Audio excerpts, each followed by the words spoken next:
Hello, everybody. As you can see, I am not Andre Fernandez. Andre is not here today. This is Michelle Kaufman. You should know me by now. Andre is not able to be here today, but we do have a very special guest who's going to be joining me. And a lot of you may already be familiar with him, but I will introduce right now Chris Whittingham. Chris is one of the best soccer announcers in the United States. He also happens to be a University of Miami alum, which so am I. So we have that in common. We came up through the same roots through the University of Miami School of Communications and he was working on the campus radio station at WVUM. He's much younger than me. But back in my day, I was working for the school paper for the Miami Hurricanes. So we both got our start in Coral Gables at the University of Miami. And now we find ourselves a lot of times again covering the same thing because he is a soccer aficionado, a passionate soccer lover, and always has been. And so even though he can call any sport, I know that his true love is soccer. So anyway, welcome, Chris. Yeah, thanks for having me. This is reminiscent of many chats that we probably had in the then Drive Pink Stadium, now Chase Stadium press box down the years.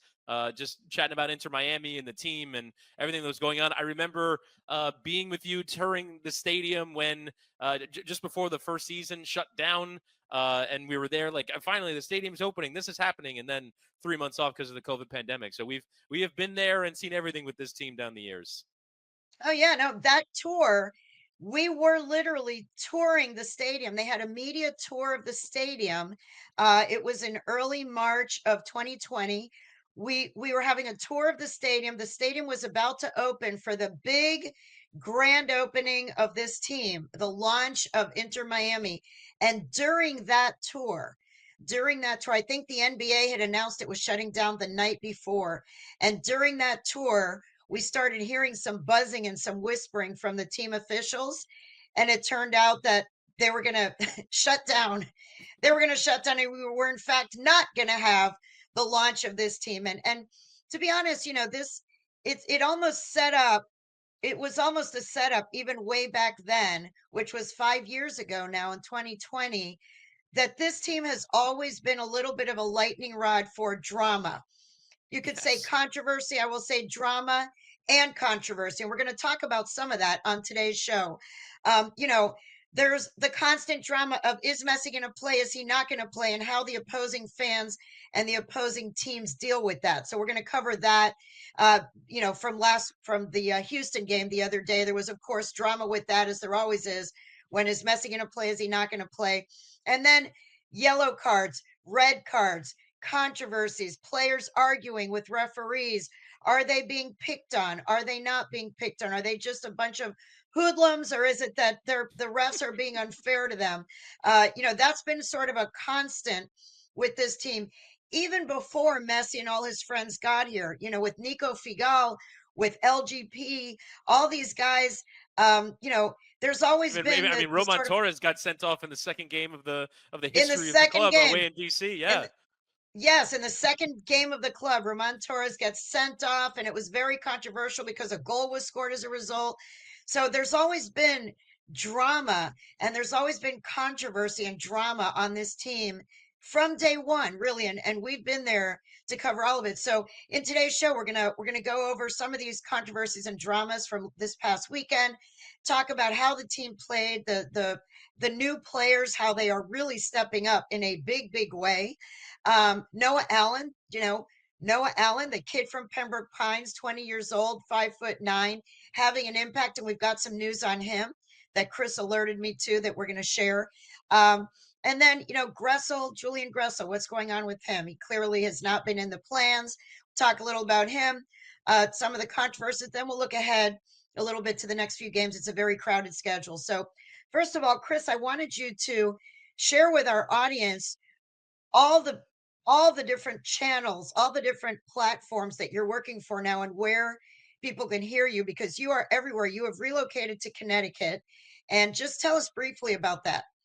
Yeah, so I started working for CBS in August of 23 now. Yes, this is my second season covering Serie A for them, so we have the rights to the Italian league, and I've really enjoyed calling kind of our game of the week, as it were, week in, week out. I also commentate on the UEFA Champions League with your friend of mine, Ray Hudson, where I come down to South Florida, and I'm actually in South Florida right now to call the Madrid derby. The audience will probably be have known the result of that by the time you hear it. And then yeah, we have all different kinds of events. So I'll be covering the CONCACAF Nations League in a few weeks in Los Angeles, which is the U.S. men's national team. I've covered the U.S. women's national team at the CONCACAF W Gold Cup. I'll be doing a lot of NWSL games. So yeah, it's kind of everything that we have soccer-wise at CBS, and it's brilliant because CBS is really invested into the global game and the American game as well. They have the rights to the USL, so we cover everything. We have a 24/7 streaming channel called the CBS Sports Golazo Network, which covers every major story in the world of soccer, U.S. and international, every single day. I also work for MLS Season Pass on Apple TV, calling games. I was just in Philadelphia for Match Day 2. I'll be in New England for Match Day 3. So anything that is the world of soccer, as you said, I'm trying to be all over it. He's all over it. You have a lot of frequent flyer points. I can tell you that. Chris is everywhere and just extremely knowledgeable, not just about Inter Miami and MLS, but the soccer world in general. So I urge you all to tune in to all of those channels that Chris is involved in, and you're going to hear some great commentary. So let's start with the decision to rest Messi. This was once again, it was unexpected, to be honest with you, even though Javier Mascherano had said, it's a long season. We're going to have to be very deliberate in our rotation of players and this and that. But he had told us on Friday, those of us that were in the media and that were with him on Friday before training, we asked him, is Messi okay? Because he came off the previous game like in the 63rd or 68th minute or something, which was a little early for him. And then the other guys came off much later. And he seemed to be maybe touching his leg. You know that every time Messi touches his leg, all around the world, people start tweeting. I mean, it's pretty funny.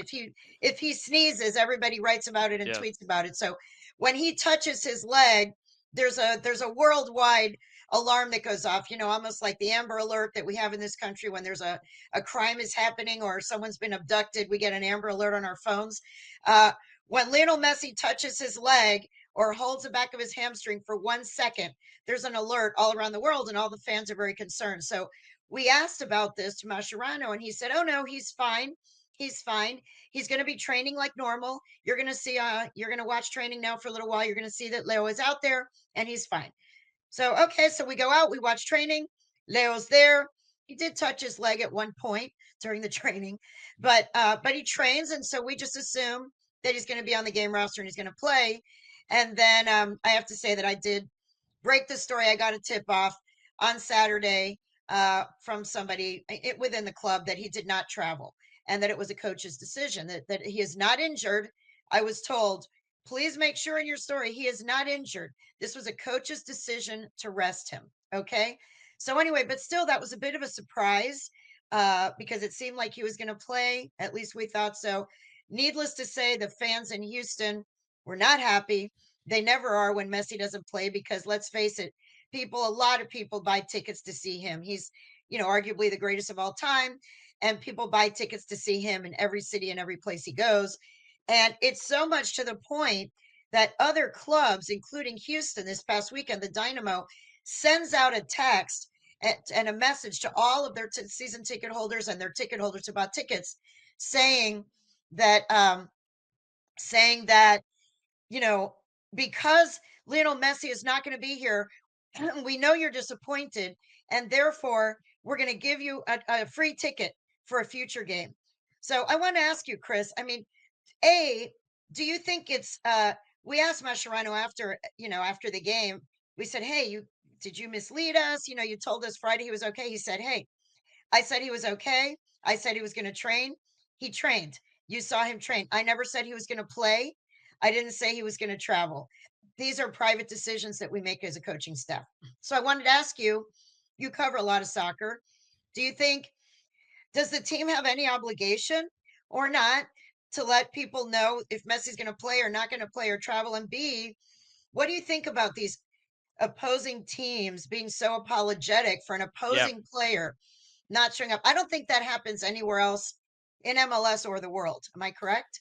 Correct. And I think a lot of people pointed that out. This is one of those stories that kind of made its way to a lot of European pundits that all kind of in unison said the same thing, which is this is ridiculous. A club should never be talking about what the opposition team, if anything, and people point this out, and it's perhaps correct that if anything, if you're a Houston Dynamo fan, that you should be delighted that Lionel Messi didn't make the plane because it means it's more likely that your team will win. Now it turns out that Messi didn't play and their team got hammered as well. But I do think, and it's interesting because Michelle, you've definitely covered Miami away in the Messi era. It is different. It is different, and to not acknowledge it to me would be to not acknowledge reality. Which is even though there are Houston Dynamo fans that show up, and maybe even non-Houston Dynamo fans that would show up to the game. I went to the game at Yankee Stadium last year that Miami played against New York City FC, and I sat in a section that was largely filled with people who had either brought themselves or brought their kids to watch Messi. And you have to acknowledge the reality that this is the case. People are going to see, and it's not just you're going to see this star player. It's this is maybe your one chance in your life to see maybe the greatest soccer player that ever lived play in a game, and you get to see him in person and watch him. He might do something you will never see ever again. That is ultimately what you're paying money for, which, by the way, is definitely a part of this. Let's say Houston Dynamo ticket for a normal game in the Western Conference costs one thing. It'll probably cost 7 or 8x to go and watch Messi. It's a different financial proposition, but it's also a different proposition in terms of the fans want to see him. And to not acknowledge that, to me, I think would also be to not acknowledge reality. So I understand why clubs put out statements. In some ways, it does kind of feel like, well, what can we do? And you try and give tickets to another game, but that game won't involve Messi.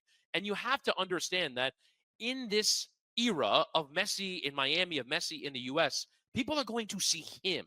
And that is okay because he's brilliant and because you understand why someone once in their life want to do it. And if this is your only chance and this is your chance gone, that you would be pretty devastated by that. So I understand why clubs acknowledge that reality, and it's just the truth. The truth is that people Yeah. are going to see him. Yeah. Yeah. And even though the ticket says, the ticket says you bought a ticket for Inter Miami versus Houston Dynamo. But we know in reality, it's like you bought a ticket for Houston Dynamo versus Lionel Messi and his supporting And cast, Inter Miami. Yes, right. and Inter Miami. And it's like, I've said oftentimes on the show that Lionel Messi, it is like Taylor Swift. And I mean, if Taylor Swift can't make a concert, the difference is they cancel the whole concert and they postpone it to another date. They don't just bring out the backup singers and say, well, you bought a ticket, but it didn't say for sure that you're going to see Taylor Swift. So here are the backup singers, or, but if you go to a Broadway show, if you go to a Broadway show and you're really going to see the leading actor, and it's your favorite actor or actress, and that's why you're going to see the show, to see them in person, and then they get sick, and the understudy, is the person. That's kind of how it is. So that's how it was in Houston this week. Mascherano said to us, listen, it is not my job to tell you guys in the media who's going to play and who's not going to play. He said, I'm sorry, I don't have to share every conversation that I have with Leo Messi with you guys. It's a competition. I'm a coach, and these are private decisions. And you agree with that too, as Well, from the coaching standpoint? so yes, I understand. And again, this is like Mascherano and everyone really involved that thinks about this in a sporting context. And even like the European people that I was talking about, that they're used to, big clubs. If they one of their players doesn't play, then there'll be another player that plays, and there are other big players that are there. But I do think that, and this is why I think it has evolved since when 2023. I remember when he didn't play in the Chicago Fire game. I think it was away from Yes. when there was more than 60,000 people that were there. And that was kind of an interesting, and I think clubs in the league have learned he's not going to play all 34 games. We have to come up with a backup plan. And so I think they kind of executed the backup plan. But I understand with Mascherano, yes, in the context of sports, managers and coaches are under no obligation other than the obligation set forth by the league. And even in some ways, 24 hours notice is a lot of notice in certain contexts. Some managers, particularly in Europe, will wait until the lineups come out an hour before the game to reveal that someone isn't or is playing. And so I understand that in normal situations, but I do think that the league and the club and the opposing club have to be concerned with these other business interests, and in some ways, the customer satisfaction of not allowing or the big player, the big attraction, the big star not playing. So I understand what he means in a narrow-minded, literal sense of how coaches always handle their injuries, but this is bigger than that. And this is bigger than that because, as you say, he is Taylor Swift, he is the attraction, he is the show. And if you're not providing the show, then that makes an impact not on the sporting side, but on the overall experience of all the fans side. Yeah, absolutely, absolutely. Well, as you said, it turns out that they really didn't need him. And it looks in hindsight like a wise decision from a sporting standpoint. If he was having, I mean, he is stressed that Messi is not injured, Messi's not injured. But let's say he had some little strain, maybe it's not quote unquote an injury, maybe didn't feel 100%, felt 95%. They didn't need him. They not only beat Houston, they really routed Houston. It was a rout. It was 4-1. It was it was 3-0 at halftime. Um, and in hindsight, Messi got to rest. There's some other games coming up right away. He got to rest, and the team did perfectly fine without him. So just recapping the game, I mean, the two new players, Telasco Segovia, he looks really good.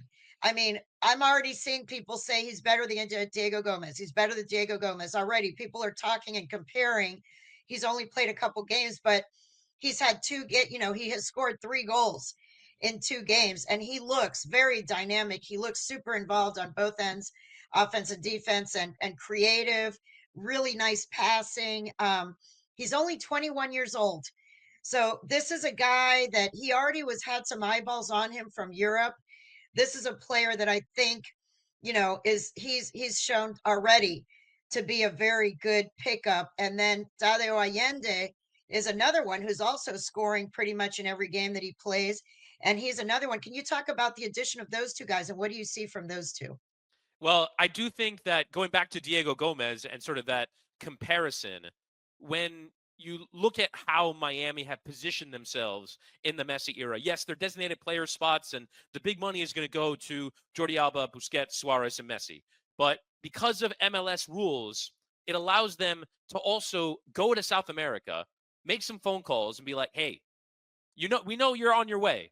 You want to go play with Messi for like a year and a half, and then we'll sell you on to whichever European club you want to play for because it is a great platform for you to perform. You'll get your numbers, which Segovia and Allende are already off to a good start. We've seen Diego Gomez last year perform really well. He's already performing pretty well at Brighton as well in the Premier League. He's starting to come into that team, and it's a perfect proposition. And in some ways, it's a bit of a cheat code. Those under 22 initiative spots are a bit of a cheat code for Inter Miami because you can go and spend more money, go and bring talented young players in, and in some way you have the ultimate sales pitch. Play in Miami in a community that will welcome you. Play with Lionel Messi. It's like going to grad school for footballers.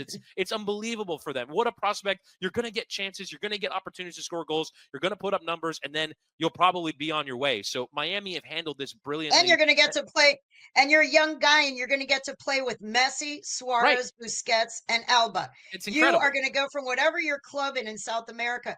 You're going to come to Miami, to this glamorous city, and your four of your teammates are going to be those 4 who played together. 4 of the defining players of the last 20 years of this era. You're talking about generational players. You're going to get to learn from them. You're going to get to be alongside them every single day and see what they do on the field, off the field, how they train, how they prepare. And then you make the jump to Europe. And then for Inter Miami, they get a lot of money from these sales. So they bring these guys in, like you said, it's like a grad school. Bring them in. They're going to learn. They're going to get numbers because they're really good young prospects. They're going to get to learn and get even better with these 4 tutors tutoring them. And then they go off to Europe, and Inter Miami makes a lot of money to keep reinvesting in more players. I mean, it makes a lot of sense. And it does. And I do think that there's one element, though, that is important. That's where the individual character and personality of these players comes into effect. I saw on the Apple TV broadcast of Sunday Night Soccer that Andrew Wiebe, the sideline reporter, did a piece on Segovia. And he talked about with Mascherano that he knew that Mascherano knew him from coaching at youth national team level for the Argentine national team, and that this is one of the players that caused him a problem. That for Venezuela played really well against Argentina, and Mascherano took notes. Like, all right, when I get a chance, I might need to sign you at some point, and he has done. But he very correctly pointed out that Mascherano called the Venezuelan national team coach about Segovia and was like, is he ready for this step? Because yes, this is a great platform. You also have to be ready of the pressure of playing with Lionel Messi. And I think that's a very important thing that a lot of players have gotten to know in the last 2 years. You have to be mentally on the same page as him. You have to be ready for, in some ways, you might get some blame. Because if Miami lose, it's not because Messi didn't do his job. It's not because Suarez didn't do his job. It's because somebody else who isn't as good as them didn't do their job. And so you have to be ready for the pressure of needing to deliver, of delivering goals and assists in a team in And which you're playing going at to that have, level. yeah, playing at that Yeah, level and and they be, expect you to play at that level. yes, You're not going to be Messi, but you're going to have to recognize where those passes are coming from. Your mind is going to have to speed way up because those guys, all four of them, they're thinking ahead, and it's like a yes, chess game, and they know where the passes are going. And if you're out of position and they deliver you a perfect, pass on a silver platter, and you screw it up, they're going to give you a look, and they're going to yes, give you a, yeah. and so, yeah, you Suarez got to more be ready. demonstratively than Messi. Very much so. And Gonzalo Higuain before that, he spent Yeah. half his career at Miami doing this. Um, so anyway, yeah. So it does seem like these guys, these two in particular, do seem like they're ready for the challenge. And then, meanwhile, also in the Houston game, someone on the opposite end of the age scale, Luis Suarez, 38 years old. Let's talk about him for a moment. This guy came in last year with bad knees. They were talking about he's having 3 injections a day. He can't even move. He looks like, he's a decrepit walking. He can barely walk. He can barely move. He ends up being in contention for the Golden Boot for the league. He is, by some estimations, co-MVP of the team last year because Messi was out for 2.5 months. Let's not forget, Lionel Messi did not play for this team for 2.5 months. And Luis Suarez carried this team during that whole time. He really did carry the team. And now here he is, another year older, 38.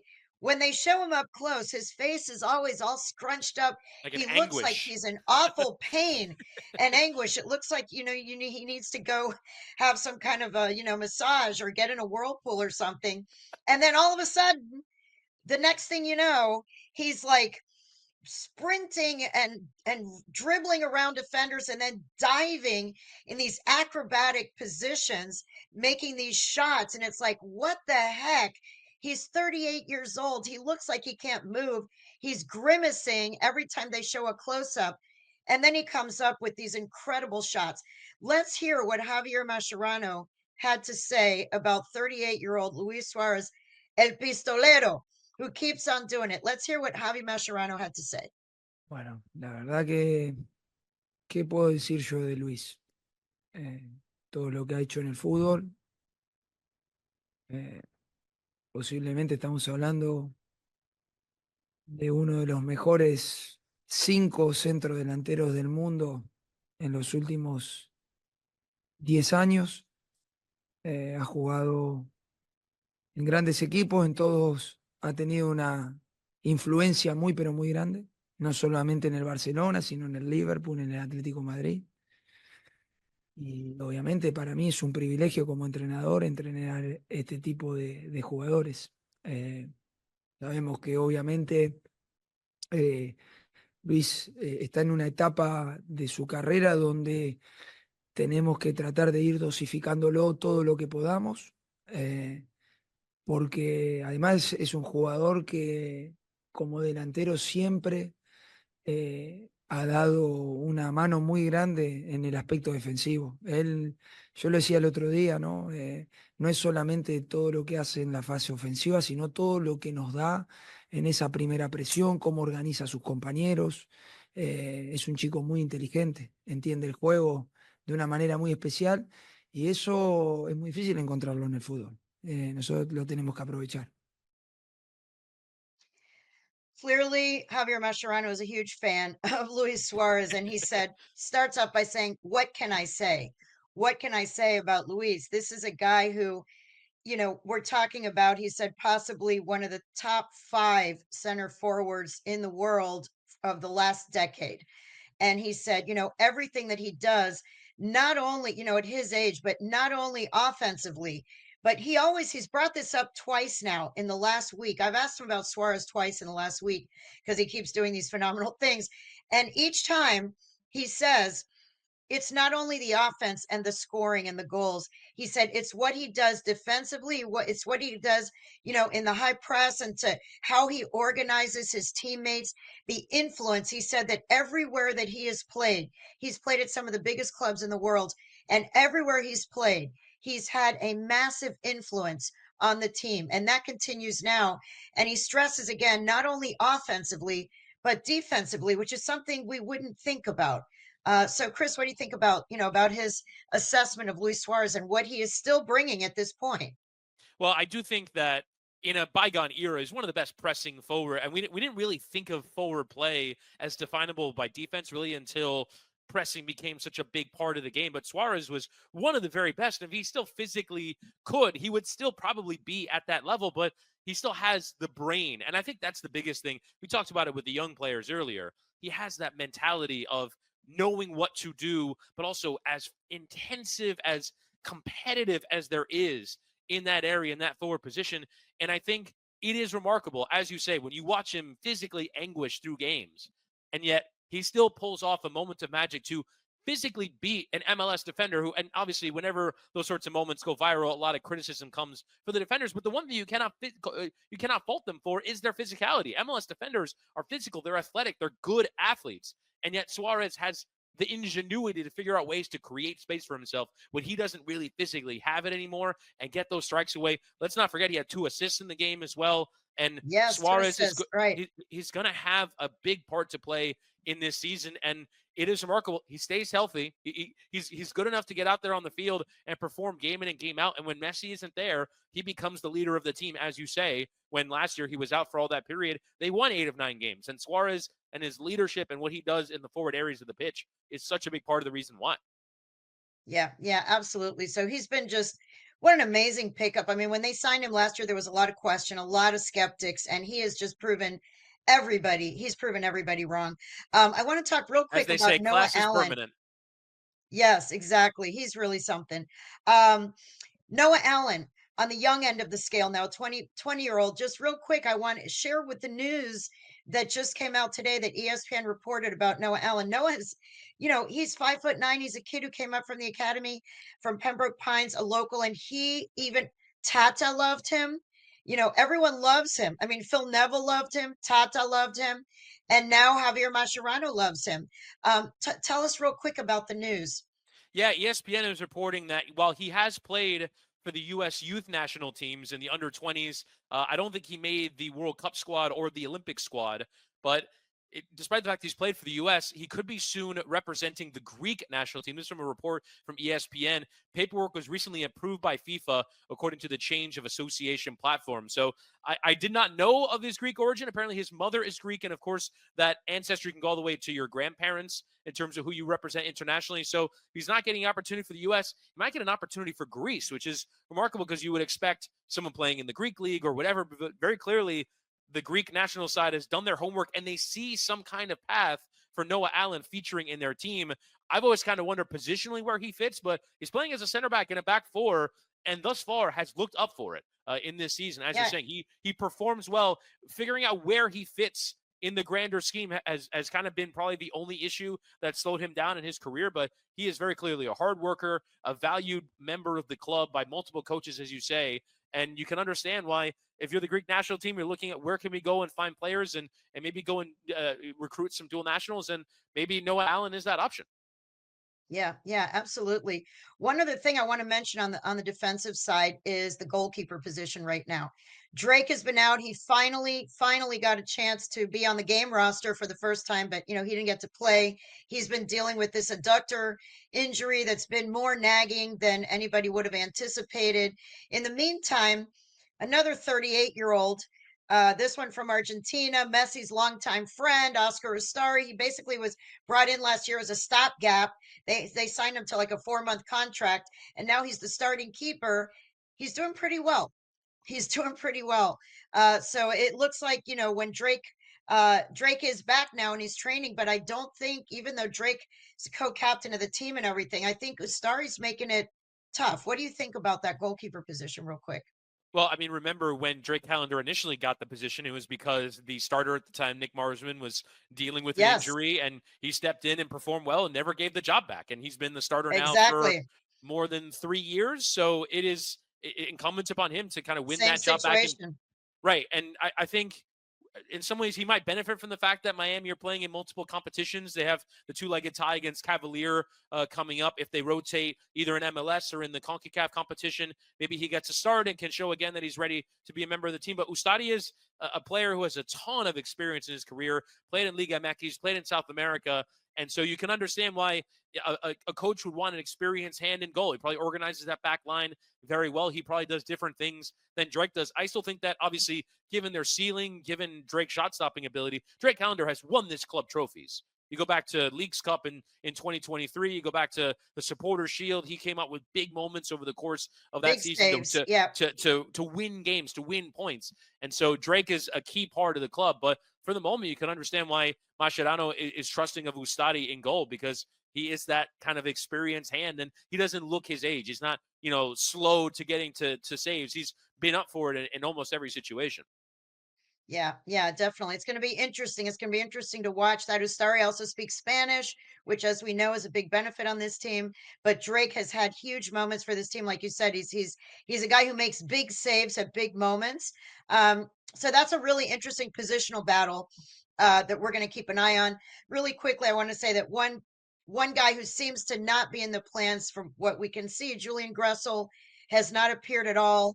He has not been in any of the games recently, and I have a feeling he's probably going to be shopped around to another MLS club. And then the Houston game ended on a sour note, even though they won 4-1. I mean, not maybe sour, yeah, best sour note, I guess I would say. The game ended 4-1. They end up winning. It was great without Messi and all that. But after in stoppage time, three players got yellow carded. Three players got yellow carded in 90 plus minutes. And then after the final whistle, Ian Fray gets thrown with a red card. The game is already over. He was walking off the pitch. He was trying to walk toward the locker room, and he gets into it. With one of the defenders from Houston, and the guy grabs his shirt. I mean, the guy does grab his shirt, and they exchange some words, and then Ian pushes him off. If someone's grabbing your shirt and you're like pushing him off to try to get away from him, the jawing continued a little bit. He pushed him again, and then Ian turns around. Literally, his back is to the guy now, and he's walking toward the tunnel, and the ref pulls up the red card. Now, the referee was asked about it afterward by a reporter, and the answer was that the reason he gave it is because there's the rule about hands and neck that we know, because Lionel Messi and Luis Suarez both were slapped with a fine last week for touching the neck of an opposing player and coach. Now, in this case, the referee said that the reason he gave the red card is because Ian's hands were on the neck of the opponent. So I want to know what you think, and then we're going to hear what Javier Mascherano had to say. He was not happy, to say the least. He did not mince words. What did you think, if you've watched the video? I thought it was a kind of classic shoving match that you see all the time, right? This is one of those Mm-hmm. things that happens, and maybe Ian Fray hits him in the neck because he's tall. You extend your arms and you hit maybe someone, but it didn't look like he wasn't doing even like what Messi did, which is grab the coach by the back of his, clearly going for like back of the neck contact or neck contact. I don't think that's what Ian Fray was doing here. I think No. Ian Fray was just shoving out. He was like, "Hey, get out of my face." I mean, he was like, "Hey, get out of my face." And he is tall. Ian is tall. right. His hands, he'd have to put his hands down low. It Yeah. would be an awkward position. The guy's grabbing him. He's pushing him like, "Hey, get out Michelle, of my face." I see that. And I his see hands that were in right every. there. I see that in every Serie A game that I call. Every single one. There's Yeah. one of those shove, shove, shove, shove, and usually it's nothing. It's not even a yellow. Never mind a red card. It seems like a lot. Yeah, I that also was think crazy. that the referee was in the middle of it. I thought, He was having right watched the there. The video, referee was right in the middle. Yeah, he was right. right in the middle of it. And so I wondered if maybe, and it's good that you brought the actual official explanation. I thought maybe that like he does kind of brush up against the referee. I thought the referee might say, "Well, you've made contact with me, a red card." But for a simple That's not what it was. for a Yeah. shoving match, that wasn't contact to the. It wasn't deliberate contact to the neck. In my view, that's a really harsh red card, especially to give after the game, which will affect Ian's availability The for next future game. games. I Exactly. thought that was a bit harsh. It was very harsh. So let's hear what Javier Mascherano had to say. He had a lot to say. Javier, felicidades de Miami. Quería saber dos cosas. Una, ¿qué fueron los factores que entraron en la decisión de dejar a Leo en casa y si él estaba de acuerdo o tú tuviste que convencerlo? Esa es la primera pregunta. La segunda es las tarjetas al fin del partido, 3 amarillas, una roja para Ian Fray después del minuto 90, si eso te preocupa. Gracias. Bueno, cambio las respuestas. Primero empiezo por la última. Vi el video. Ian no hizo nada. No hizo absolutamente nada. Se quiere ir al vestuario y el rival lo sujeta de la camiseta. Y lo intenta sacar una vez, 2 veces, 3 veces. Y el árbitro está al lado. Lo está viendo. Ya eso me empieza a preocupar. Eso sí que me preocupa, porque Ian no hizo nada. Y yo acá, cuando mis jugadores no hacen nada, mato por ellos, ¿eh? Yo mato por ellos. Aunque cueste lo que cueste. No puede ser. El otro día, bueno, jugadas dudosas. Hoy de nuevo, jugadas donde íbamos ganando 4-1, el partido terminaba, 2 o 3 faltas que no eran de amarilla y nos llenan de amarillas, ya eso ya no me voy a callar. Hay cosas que no me voy a callar. Y en este caso, Ian no hizo nada. No hizo absolutamente nada. Se quiere ir al vestuario, lo sujetan y no se puede ir. 3 veces se saca al hombre encima. ¿Qué quieren que haga? Eso también lo deberían decir ustedes, ¿eh? No es solamente yo. Porque al final hay una cosa que no se puede cambiar, que es la realidad, que es lo que se ve con los ojos. Y lo que vemos todos, eso hay que opinar, ¿eh? Eso no es subjetivo. Eso no es subjetivo. Entonces me gustaría que, sobre todo, los periodistas, que son los que ven, también den su opinión de esto. Cuando algo está mal, está mal. Y se terminó. Esto es así para mí.